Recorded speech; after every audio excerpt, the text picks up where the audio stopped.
Bonjour et bienvenue sur cette nouvelle vidéo Sorare. Si vous aimez le contenu de cette vidéo, n'hésitez pas à cliquer sur le bouton like. Et si vous n'êtes pas encore inscrit sur Sorare, cliquez sur le lien d'inscription ou un des deux liens d'inscription dans la description en dessous. Vous aurez une carte offerte au bout de 5 cartes achetées. Alors je vous rappelle le concept de cette série de vidéos. Mon ami Hakim45 a décidé de mettre en place une équipe avec un budget de 100 € et on va voir comment elle évolue dans le temps. Si vous allez sur Sorare Data pour voir ses cartes, vous verrez qu'il a plus de cartes que celles que je vous présente dans la vidéo. On ne va pas s'intéresser à toutes ces cartes, on va s'intéresser à celles depuis le début de notre petite aventure à 100 €. Donc un petit récapitulatif de son équipe à 100 €. La semaine dernière, il avait acheté Christophe Haas qui jouait parce que le gardien titulaire était suspendu. Andreas Beck, pas cher du tout. Gorkem Saglam, Angelo Sagal et Florian Jaritz. Voilà une belle équipe. 48 €, il lui restait en banque pour pouvoir éventuellement améliorer son équipe cette semaine. Mais d'abord, on va aller voir ses résultats. Et oui.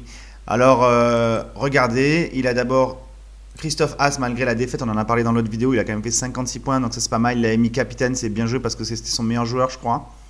Il a vraiment pas eu de chance parce que Andreas Beck n'a pas joué.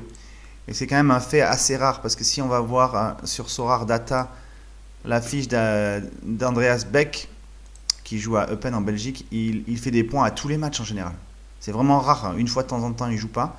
Bon, il fait pas énormément de points, mais la carte elle vaut 1,50 €. Donc il s'attendait à faire quelques points et c'est pas été le cas cette fois-ci.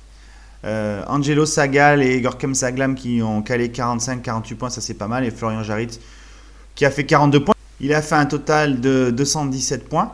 Donc vous le voyez, ça le place en 4600e position. Donc c'est vrai que si Beck avait joué, ça aurait fait un meilleur score, mais quand même on est encore loin dans cette division de Challenger, parce que si on regarde, il y avait 750 prix, le dernier prix c'était à 325.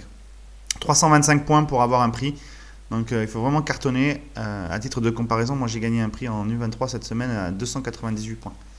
Donc c'est vrai qu'il y a beaucoup de monde qui joue en Challenger parce qu'il y a beaucoup de cartes, c'est un petit peu la difficulté, mais bon, c'est comme ça. Alors qu'est-ce qu'il a fait Hakim? Il lui fallait un nouveau gardien, ça c'est sûr, et il n'a pas réussi à vendre Christophe Haas, qui a perdu énormément de valeur après l'achat. Donc il a dépensé de l'argent. Il a réussi à échanger Christophe Haas plus une somme de 35,2 €. Voilà. Et donc on peut voir que avec ça, il a récupéré Peter Bosz qui, comme je l'ai dit dans l'autre vidéo, est le gardien remplaçant de Cambourg, mais le gardien principal s'est blessé. Donc peut-être qu'il pourra compter sur lui jusqu'à la fin de la saison, c'est ce qui est prévu normalement, enfin, en tout cas dans les 4 prochains matchs. Il lui reste donc 12,9 € en banque, et en plus de ça, il a réussi à faire un trade qu'on va voir ici. Je vais vous montrer, ça c'est une capture d'écran de son compte. Il a réussi à avoir Leroy Owusu et Maxime Gonalon en échange de Angelo Sagal. C'est vrai que la valeur de son équipe elle a assez baissé à cause de Christophe Haas, mais si on regarde maintenant, il a réussi à échanger Angelo Sagal qui joue en Turquie, qui vaut la carte, elle se vend à 7 €, 7,50 €, et il a récupéré Maxime Gonalon qui devrait revenir. Donc Maxime Gonalon qui jouait quand même de manière assez régulière à Grenade. La carte elle vaut 3 €, mais je pense que il y a moyen qu'elle remonte dans les prix. Vous voyez, elle était quand même montée au double, au moins 6 €, 7 € quand il jouait. Donc c'est pas négligeable le double. Et Leroy Owusu, qui la carte vaut 4 €, il est assez jeune aussi. Lui, il joue de plus en plus en ce moment. Vous voyez, alors c'est un peu comme Andreas Beck, il rate pas beaucoup de matchs. Et sa carte, elle peut monter jusqu'à 6-8 €. Bon, voilà, c'est le double aussi. Donc ça je pense que c'est un bon petit deal. Parce que la carte d'Angelo Sagal, elle est en train de monter, mais là la fin de saison approche, donc c'est possible qu'il atteigne son plafond. Donc voilà, il a misé sur des joueurs qui eux peuvent remonter dans les prix. Donc on peut voir sa compo, il a choisi Peter Bosz capitaine cette semaine qui joue contre les Go Ahead Eagles. Il a retenté Andreas Beck qui est régulièrement présent, je vous ai dit. Florian Jaritz en attaque.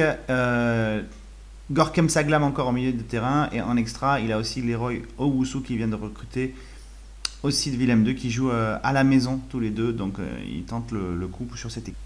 Voilà, maintenant on va faire le bilan comptable de son équipe. On peut voir qu'avec Christopher Haas, il a quand même perdu une bonne partie de la valeur de son équipe. Donc là il va falloir essayer de remonter la pente financièrement assez rapidement pour repasser au-dessus des 100 €. Là, il a une valeur en ce moment entre ce qui lui reste en banque et la valeur de ses joueurs de à peu près 84 euros.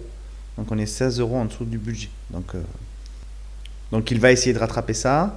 On va voir comment on va se débrouiller pour la suite. Et peut-être on va envisager un petit changement de stratégie pour les semaines à venir. Voilà, en tout cas, j'espère que cette vidéo vous est intéressante et qu'elle vous a plu. On se retrouve la semaine prochaine pour une nouvelle vidéo sur l'équipe d'Hakim pour voir comment elle a évolué en une semaine. À bientôt!